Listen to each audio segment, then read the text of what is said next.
Hello guys, and welcome back to the Cash Talk podcast. Today I'm joined by Dawn Thomas.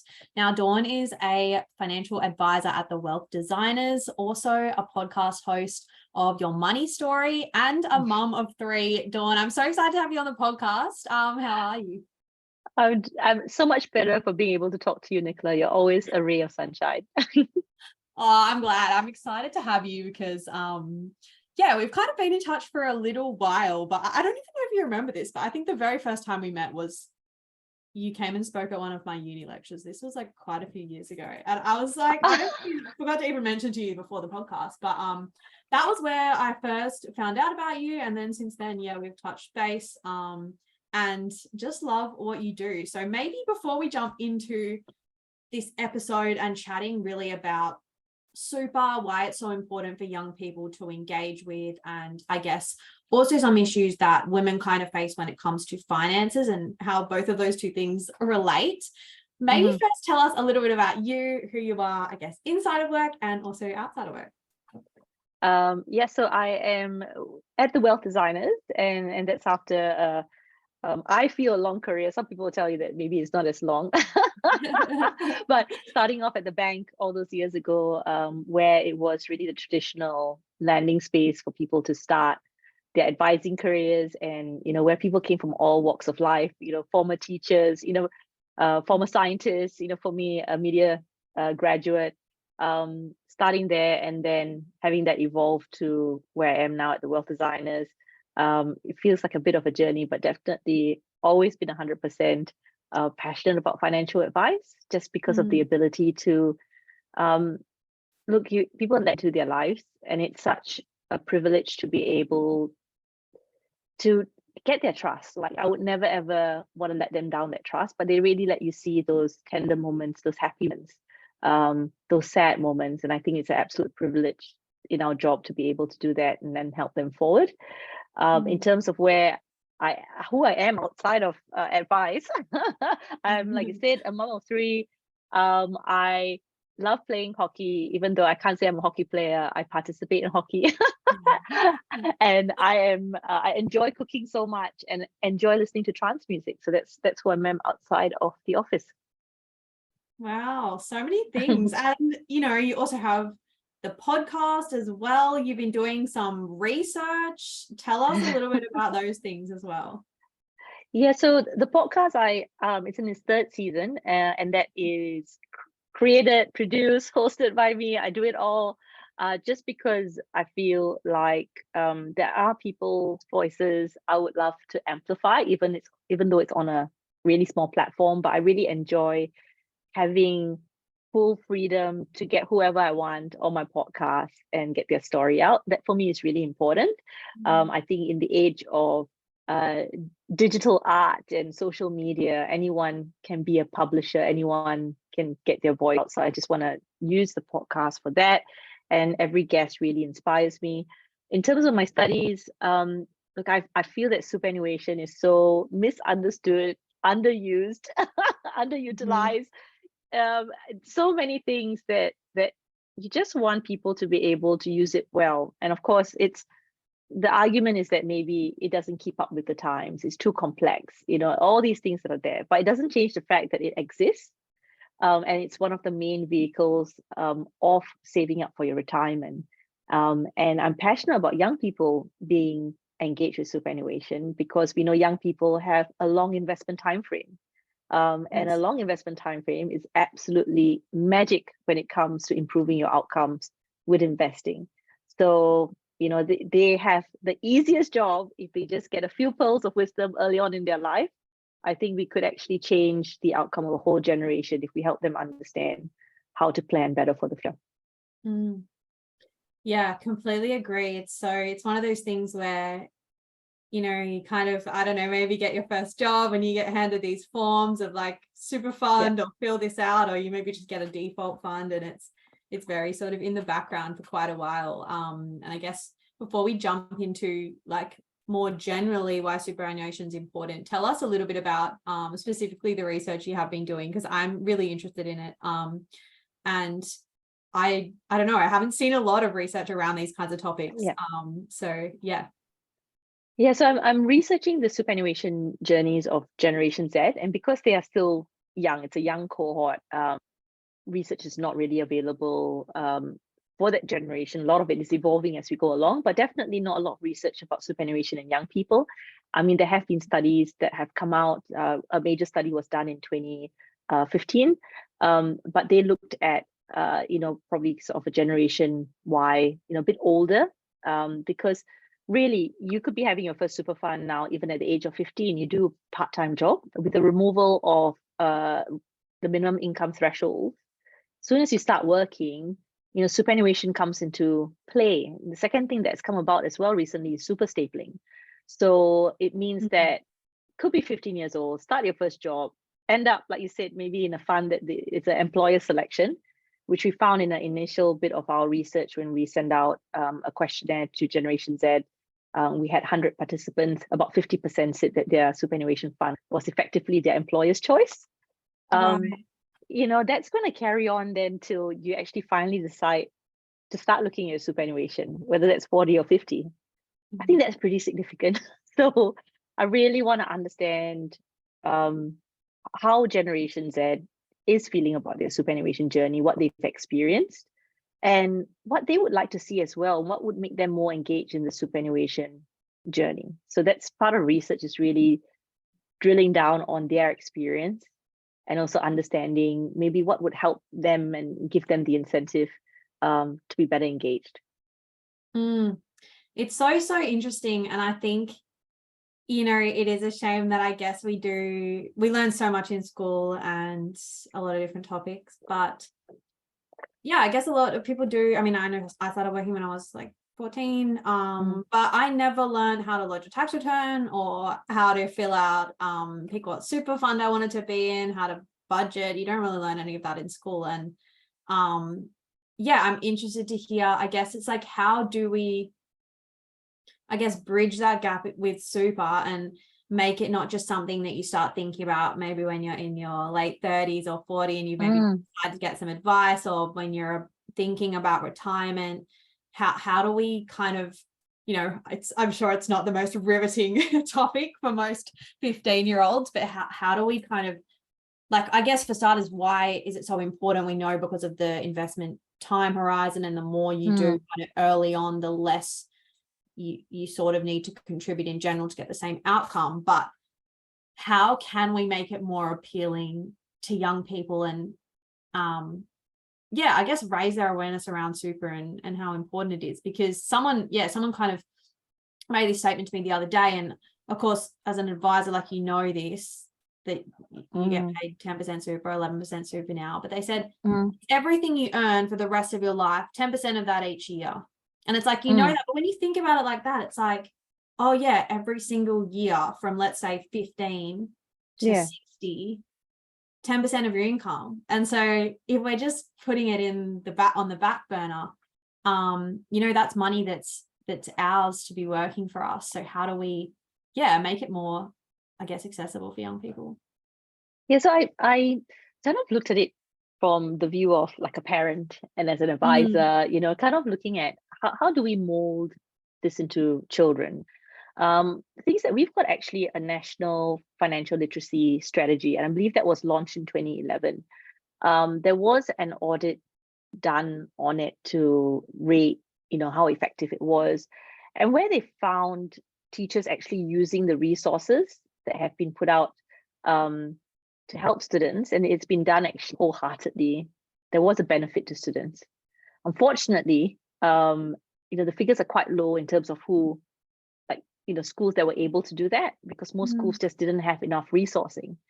So it is evident in a sense that, in terms of getting it through the education system, that maybe teachers are so under the pump themselves that trying to introduce another subject in, even though we know it's really important, may not be practical, right? So I'm just going to brainstorm and going, okay, look, this is what's happened here. And some of the financial literacy strategies are sometimes about even the time and the application that it can be used. That doesn't seem to be that successful.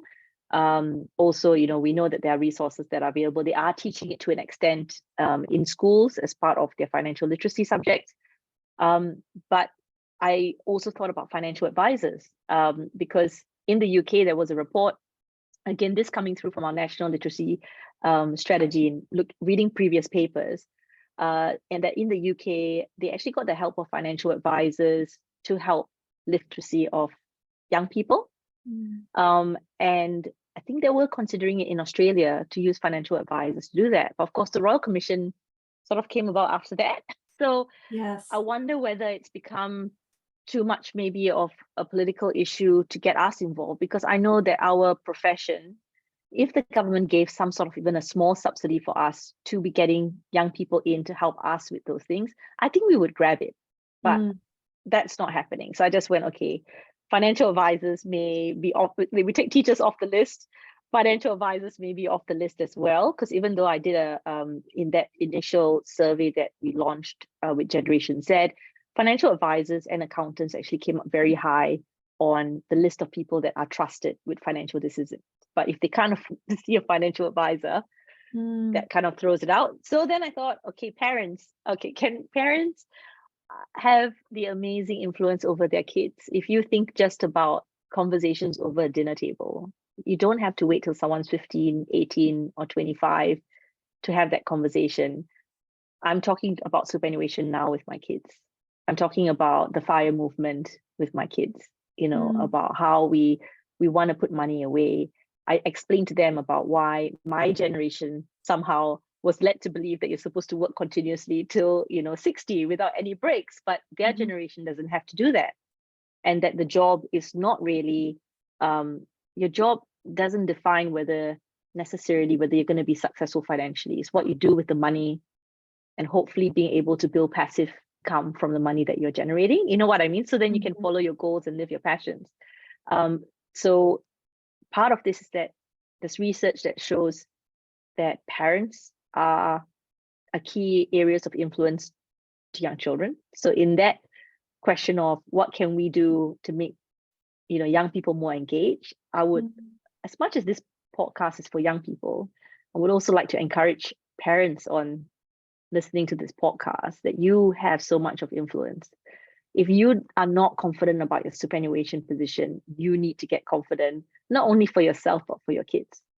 So I think if we can get parents better involved, comfortable with the conversations with their kids, but also maybe employers taking more ownership, because if we know that with that paperwork you were talking about, it gets shoved in your face, can employers introduce like a superannuation course for new entrants coming through so that they understand that? Look, with my research, ideally I would love to have like a superannuation license, like how in school we always joke about a pen license, that before somebody's able to actually sign up to one of the biggest decisions in their life with their super, that they need to have either whether the government gives you like a pass, like a voucher to see a financial advisor, where you've gone in and you've had your talk about superannuation, or you've done an online course and you've passed the little quiz.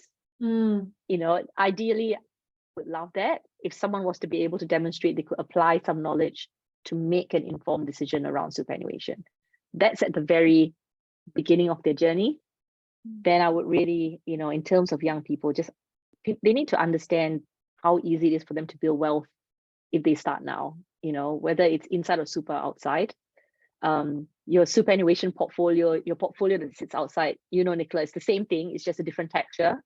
Yeah. But starting early is the key. And that's it. They'll be able to follow their dreams easily. Yeah, this is super interesting, and I think there's so many different points I want to touch on when it comes to this. And I think I've also thought about it too, in terms of I don't think there's a perfect solution that, unless the government kind of brought in something like you said, where I don't know whether it's through like the MyGov and ATO, and you kind of have something that you complete so that you've got some level of awareness about your super. I think that would be so cool.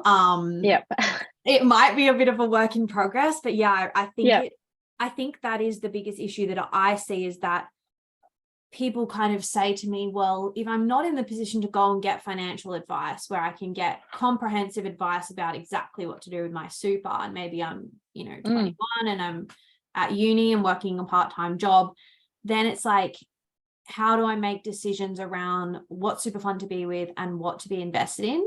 Yeah. And it's so hard because it's like, well, we know about like long-term time horizons and Yeah. you want to have time to kind of ride out that volatility, but obviously it's still going to be different for each person. And so sometimes it feels a little bit like it's hard to kind of, I don't know, give an answer to that question. And the other way that, and like you said, with parents, like that's ideally every parent would be having that conversation with their child, but we're not kind of on an equal playing field because some parents don't have their finances sorted or they've never looked at their super. And so then it makes it really difficult, like the difference that someone could have from kind of growing up in that environment where they've talked about it from such a long age and have kind of got that sorted versus never having spoke about super is, you know, pretty drastic. So I think that from an education perspective as a whole, like any people getting more educated around super is so good, because then obviously they kind of like pass that on to their kids. The other one that I've thought about is maybe through universities as well. And I don't know whether it kind of have to be on like an opt-in sort of basis where they're at least running sort of seminars on this kind of stuff that, you know, students can opt into. I'm sure some of like even some of the big corporate firms that hire grads, like maybe bringing in sessions for their grads to learn about their super. But obviously then that has kind of issues in itself, in the sense that not everyone goes to uni and this and that. So it's there's no easy solution. But yeah, what is your response to that, I guess, question around if you are someone who's like, okay, I know I need to get my super sorted. I'm not in the position to get advice. What do I do next? If that makes sense. Yeah, look, the great thing about it is that there's a lot of content available online. And there's a lot that you can do yourself. No one's asking you to go into a comprehensive like deep dive. If you could just devote maybe a few hours initially, you honestly get around to a lot of things. I mean, one thing, for example, is that we know with the younger generation, they are more value driven than the generations above. Like they are very keen to follow what their value systems are. Look, does that actually tie into ethical investing? You know, do young people know that their money actually is like you're kind of generating change with your money? And that's a really powerful concept. You know, would that make you more engaged if you knew that your money could do that? Would that make you care more about the balance of your fund if you knew that it was enacting change, right? And that's not every young person might feel that way. But maybe they might want to know that this is going to give them an outcome at this time. Like doing the calculators on the superannuation fund sites with the even Money Smart, the retirement calculators, and understanding how much you're going to have at retirement, that gives you like a point. And I know that they go, oh, that's so far in the future. You know, I'm going to be really old and not be able to do things, which is not true. Okay, you're 60, you still have a lot of energy and life in you, and you're probably going to have to end be sitting, so you need your energy anyway. So, you know, you can use calculators to make it more real for you. You've got lots of podcasts. You know, you're doing a podcast. There's a lot of books out there, podcasts out there. I would really recommend the books that were actually written by current financial advisors or former financial advisors, because they're taking a really collaborative approach on, look, you don't have a financial advisor yet, but these are the things you can do now. You know, like Kate McCallum, Joy of Money. You know, there's the Wonder Woman's Guide to Money. You know, you've got various books that are, like I say, out there to pitch at whatever level you have. So I think that main hump is just going, like, tell yourself that you can do it, because if it's, of course, it's a complex area, but there are a lot of people that make information accessible. You know, there are people that give general advice now, right? So you've got like Jessica Brady and her greenhouse project, where you've got a whole group of people going on. It's not personal advice, but it's an accessible way for you to kind of get the foundation where you need to be. So there are people doing like share courses. All of these are just general things that are going. So there are ways. So don't give up before you've even started. I think maybe that's the thing. I would tell them, give it a go. 100%. And I think it actually is a really good one as well, in the sense that I guess, investing and kind of awareness about growing your wealth, I think, is more prevalent amongst like younger groups as well than maybe it was when like my parents were like my age. And so super is a good introduction to learn about it, because it's like you're not having to kind of take that step of like, I'm putting money from my bank account into, say, an investment, or like making any of those big decisions. It's like an investment that's in the background that's already happening anyway. So why not learn about it and like have that as your introduction to like, different investment markets. And yeah, like kind of just have that ticking along, like learn as much as you can. And then it kind of makes, when you are ready to get to that point where maybe you're like, okay, I've got a promotion, or I've got this and I want to start figuring out how to grow my wealth. It's like, well, at least you've already kind of done a bit of that background work of like learning about what shares are, learning about property, learning about cash. Like there's different things and super contributions and whatnot. Like I think sometimes people say, oh, like I've never invested, but they're forgetting about the fact that they do have a super fund that is invested. And so I think that's, it's definitely a good place to start, because it is ticking away in the background for you. It is like you said, it's actually really your first share portfolio. I mean, even generally through managed funds and things like that, but it's your first go at you safely understanding what long-term investments do, so you can kind of delve into that before you start your own personal portfolio, if that's the way you're going as well. It just gives you a good foundation to understand markets. But you don't have to go that deeply in. Just understand, like, don't freak out if it goes down. Yes. Understand that it fluctuates, and then over the long term, we're looking at your funds growing. Definitely.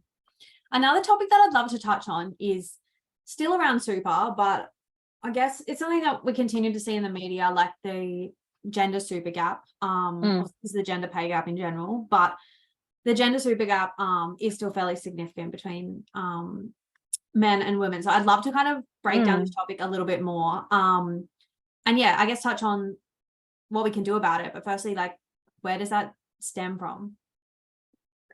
Look, it's a few different things. I think with the gender pay gap, look, we're both from WA, even though you're not there at the moment, but the WA has the biggest gender gap for state comparison.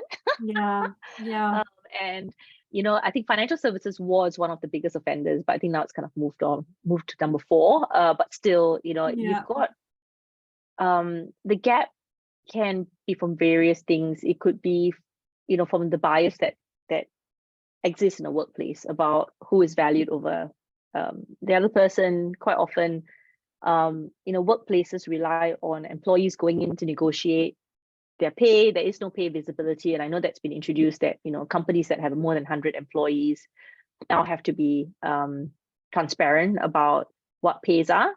But if you think about the fact that sometimes you may not even know what you're supposed to be getting, is a bit difficult if there's not a lot of transparency. We talked about women working potentially part-time when they have kids, and then they end up doing the work of a full-timer. And then they come back, and then it's like, I always feel like, you go and take a guy in the same situation, they've already gotten promoted about 5 times over by the time she gets back from that position. So it's the fact that there is a bias that occurs in workplaces around what value is, and how how valuable someone is in terms of how they negotiate the pay, because they're expecting a more, someone coming in and actually betting for their pay. I know personally, I want to be valued for what I do. Like, I want you to be able to see me as your employee and go, she's working really hard, fairly remunerate me. But the reality is that it may not exist in a lot of scenarios, because then you're leaving it in somebody else's hands. But you may not be comfortable with that confrontational nature of a negotiation. So I mean, it starts off, the pay gender starts off even at graduate level, right? This is where people have no experience difference. This is at grad level, it's already started. So and goes back to that point around what you said about super, is that if you're already behind pay wise and 10% of that is going to super, then your retirement is being impacted as well. If you're not being paid for your worth, then time with your family is being impacted as well. Whether or not you have kids or not, your personal time is being impacted, because you're effectively having to do more hours to be paid the same. So it flows into everything. If women give up as well their ability to earn income because of having kids, there is that myth that childcare, having to pay for childcare could be more than you actually working. I would always try and work out whether that's the case or not, or maybe it could be better if you're in a couple that both of you go to part-time hours, maybe both of you go into 4 days, asking for flexible work arrangements at work, rather than one person giving up entirely, because that impacts your ability to earn income. We know that 50% of marriages fail. And that's the stat. Yeah. You may not set out to do that, but if you've given up your career all those years and you've got to start again, yes, assets are split maybe 50-50 or 60-40, and there's child support till they're 18. What's going to happen after that? Yeah.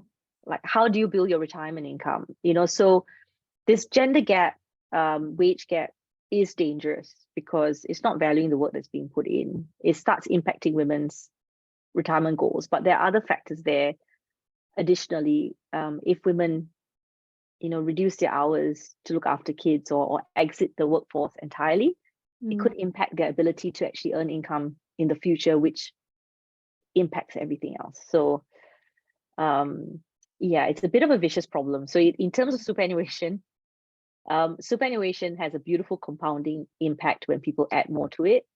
But on the other side of it, if you take a gap in your career and you stop contributing into superannuation, that gap gets compounded by the time you hit retirement.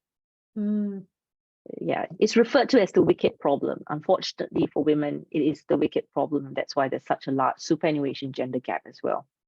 And I think, there's so many elements to it. And I guess, like you said, there is the monetary element of not receiving income over that period of time and therefore not getting super contributions. There's also, let's say you have a few kids and you might take extended periods of time off of work, or you might stay in part-time work. How does that impact your earning capacity? How does that impact whether you might not get so many promotions, or you're kind of, I guess, if you take extended periods of time off, it might be hard to retransition back in, and things like that kind of impact not just the money that's coming in over that period of time you have off, but your earning capacity in the future. And it's really cool to talk about those like alternative options where like maybe both parents do 4 days a week, and that means that both people can still have their, obviously everyone works, so everyone's going to be completely different, but neither, I guess, person in the couple is having their career impacted so much. And the divorce one, the statistics are kind of scary. And I guess like kind of what you said about the 50-50 split, like in theory that is the case, but do you think that contributing to that gap is like maybe the fact that women still are the primary caretakers a lot of the time with kids? So that can mean that maybe in a scenario where there is a split, if they're looking after the kids, maybe they would retain like the home, and therefore the husband would maybe take more of the like not take more of that super, but like they would retain super. So maybe even though assets are technically split 50-50, super might not be.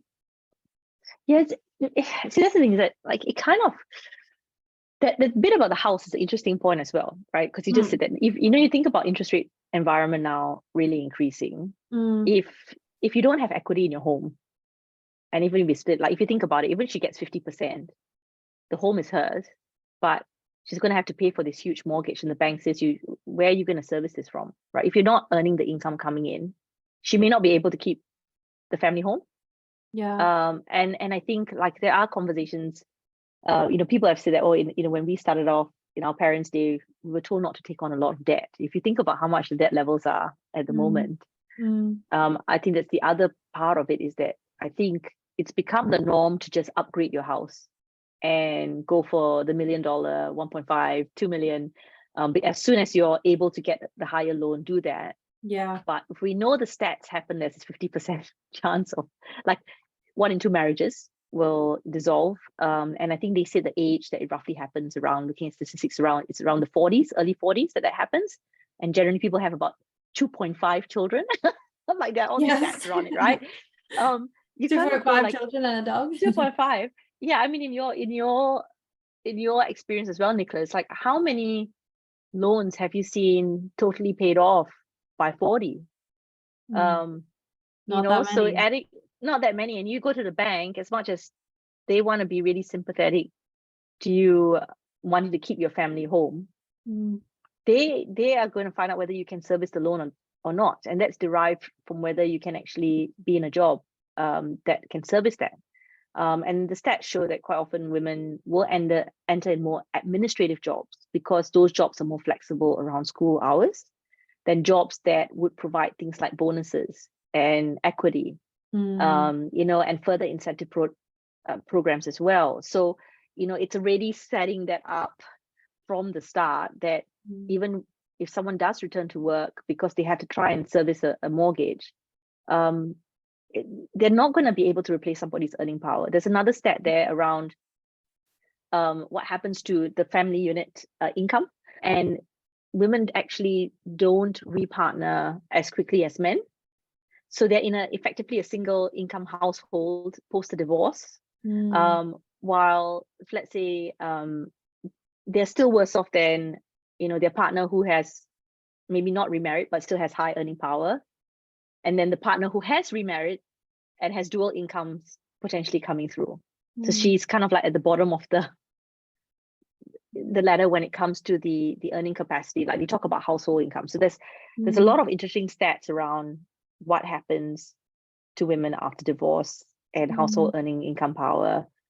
And it's not great. And that's why we know that it is a real problem. It's not an imagined problem, because women are the fastest growing demographic of people living in homelessness, you know, single women above 55. Yeah. So it all starts from day dot. It's like, what are we telling our daughters? That's why I am very passionate about young people being engaged. By young people, we're also getting young women engaged. So the lowest financial literacy is among young people, you know, women, people whose English is not their first language. You know, there are pockets that we can see where financial literacy is lower, and knowing with women that they could end up in such a vulnerable situation at retirement, we have to go back to our young people, especially young women, that they don't have really a choice about not caring about this stuff. Or letting someone else care for it on your behalf. Like, yeah, you can have a partner that loves their spreadsheets and you don't love spreadsheets, but if you are not across where your money is at, and if the day comes where you're on your own, that's a dangerous position to be put in. 100%. And like, yeah, there's so much. And like you said, like, it's not just a choice to be able to be engaged with it. It's almost like it is a necessity, really. And even just from, like you talked about the demographic of, you know, women kind of repartnering, or like women being single. And even when you think about just the way that our tax system is set up, if you compare, I don't know, a female earning 120K versus a couple each earning $60,000, and their combined household income being 120K, but maybe they both can work part-time and have childcare arrangement, they're still going to be better off than the female is, because of our tax system is taxed on an individual level. So it's kind of like, why, like, it's so frustrating to me, because I think, you know, why is that? Because it's like, she, you know, might be single, have kids, like single mom, earning the same from a household level as the couple is, but she's already on the back foot financially, just from a tax perspective. And that's so hard, and I think unfair. But I guess it is, it comes back to your point that it's not really an optional thing. And I'm interested to hear, I guess, in terms of your work, are you seeing changes in the way women are approaching their money? Like, do you think that women are becoming more engaged in general with their finances? Okay, look, at the Wealth Designers, like, I must say that we have a very deep relationship with clients. Like, that's part of it, is that we want to be really involved, right? We want to be really nosy and involved. And and I find what's coming out from the client meeting sometimes with women is that there's lack of confidence. So they are taking, like, they see us as a safe space.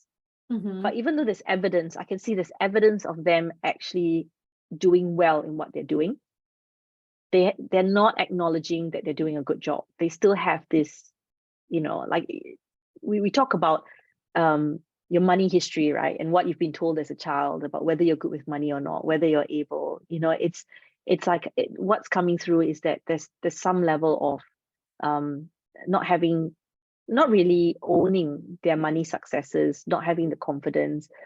Some of them being so anxious when they've come into the office to talk about, when we look at their budget, they feel like, oh, they feel shame that they've not stuck to a budget, for example. I'm like, no, I'm not here to shame you for not sticking to your budget. Like you're not going over the top. Like you're not, ordering crystal in the club or something. I don't know, like some, over the top.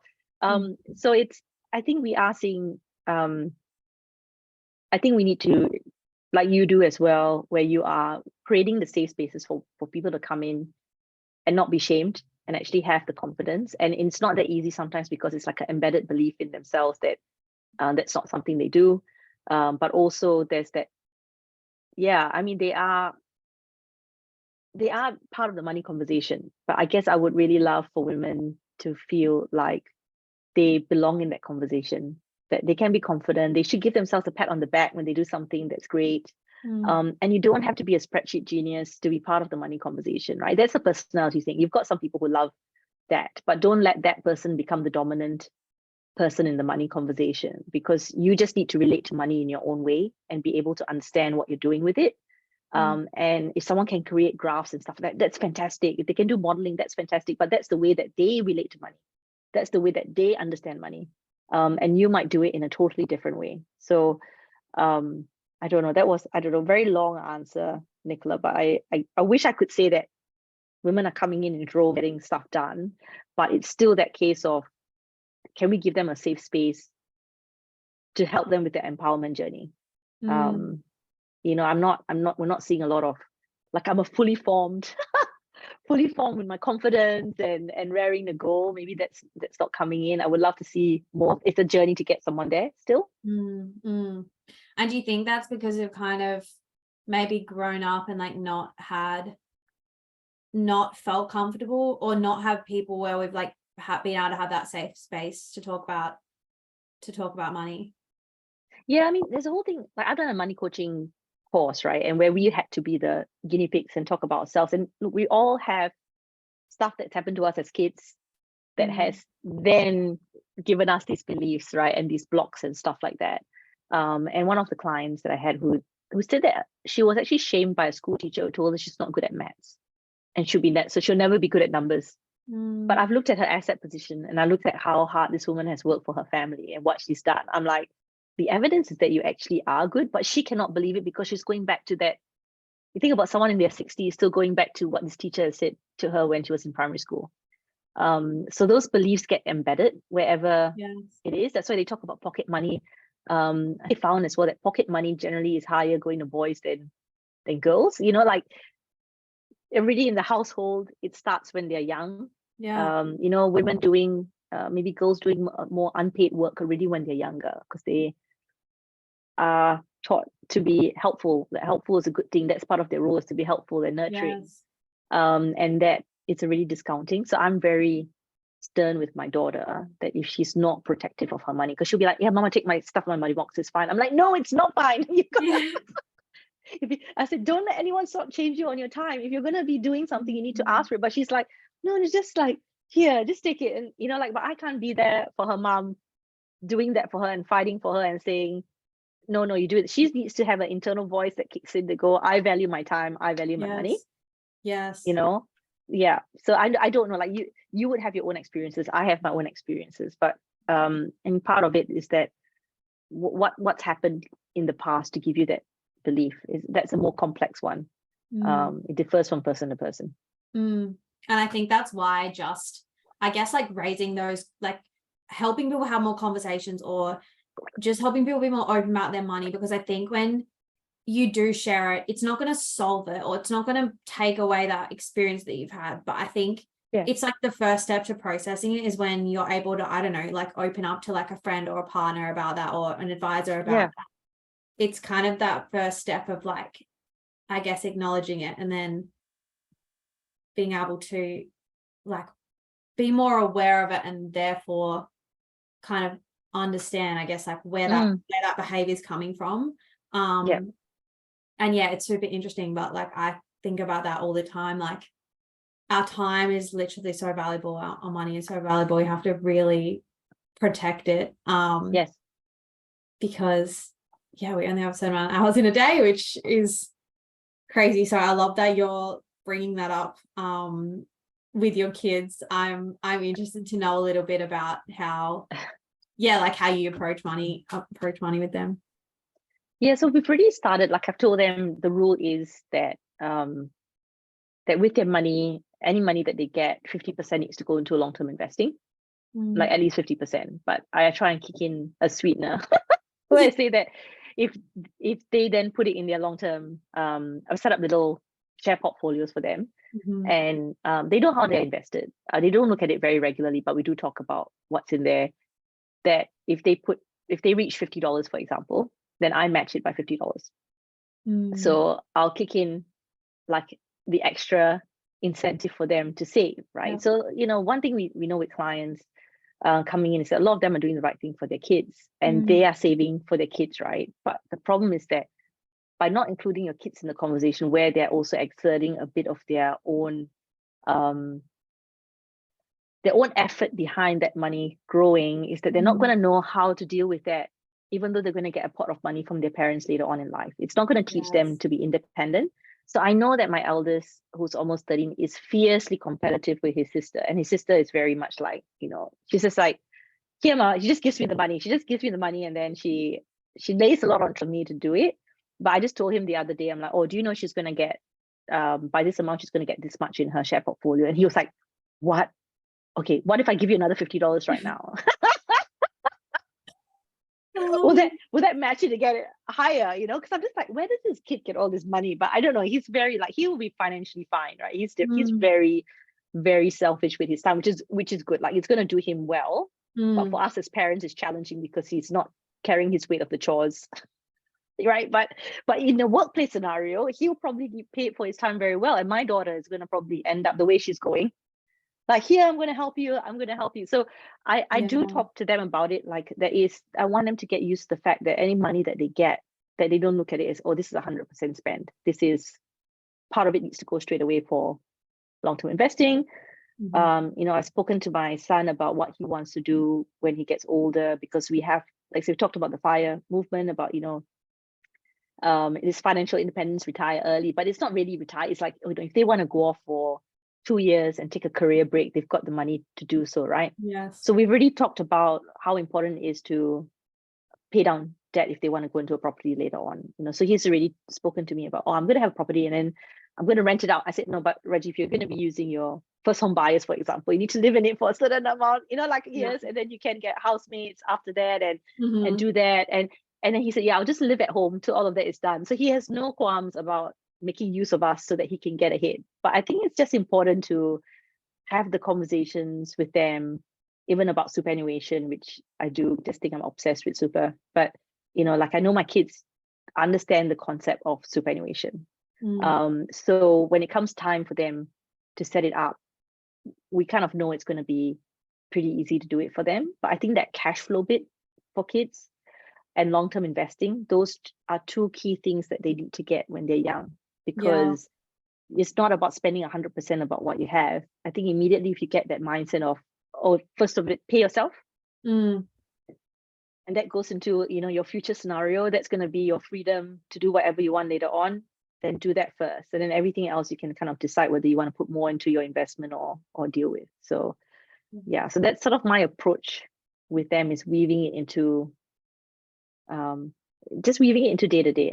I'm telling them the stuff that I wish I knew, that has taken me a long time to, yeah. I'm sure you do the same as well, Nicola. Like, I think in the profession you are in, you've learned all these things and you kind of go like, how could I do it differently for someone else who's starting earlier, right? Yeah, and I think I love that you talk so much about the education, because I do see that as well sometimes with clients. Like they come to us and they're like, I want to start investing for the kids, sort of thing. Yeah. And I'm like, that's great, but firstly, two things. One, you need to look after yourself first, because that's going to get modeled to your kids. So of course you have to have that as well.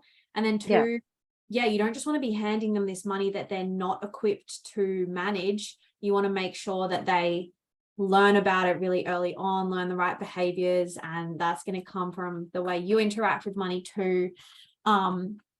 And the more they know, the more empowered they're going to be. And like, how Yeah. cool is that to like set your child up to have those choices, because they know that, yeah, they've got money put away, so that if later down the track they did want to, I don't know, take a year off work and try something different, like Yeah. they've got the options to like make those choices. And I think that, yeah, like you said about the debt earlier in our society, like so much of the time I see people come in and they've, like, not even clients, but just in general, like, you know, it's about having the house and the car. And then once you've got all that debt, you're at the point where, you know, taking 12 months off to go and have a career change or do something else isn't even an option, because you're so tied down by that debt.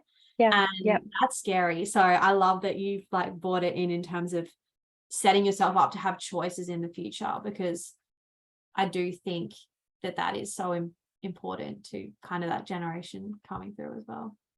Yeah. So Chloe Liao is someone I interviewed on my past in the very first season. And she's an amazing person. And what she has is what she calls an FU fund in her bank. Because she has 6 months worth of all her expenses in there, because she said she never wants to be in a position in a workplace where somebody owns her. Because she said that's effectively what happens when you're employees, that somebody is buying your time. But if you're in a toxic workplace, she said that she would never want to put herself in a position of being there a day longer than what she needs to. And that's why for her, that fund, her FU fund, is her choice, it's her freedom, but it's a very real thing. You think about mental health and bullying, and it's so prevalent in industry, especially for young women coming through. You find yourself in a junior position, you don't know whether you're allowed to speak up, and then you stay there thinking, like, in those situations your self-confidence gets eroded. But I think, like you said as well, like if you have those funds in the bank, knowing you can just walk out, like your mortgage is covered, this is covered, everything is there, and you can find something else, I think that is so powerful. So, you know, I would want my kids to have an FU fund as well. Yes. Offset against their mortgage. They'll have multiple offset accounts and it'll be all offsetting against the mortgage.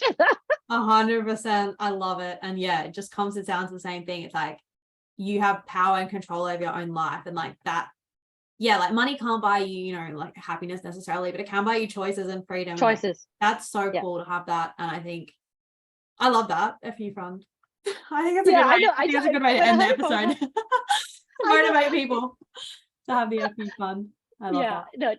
No, when I heard that she did it, I was like, you're so smart. I said, you're so wise beyond your years. But when you hear her talk, you know, you can feel her power, because she is very liberated by the fact that her finances have given her choices. And she does a lot of community work as well. Like she's able to give back to the community. She's able to do all those things and live her truth, absolutely, because she structured her finances to allow her to do that.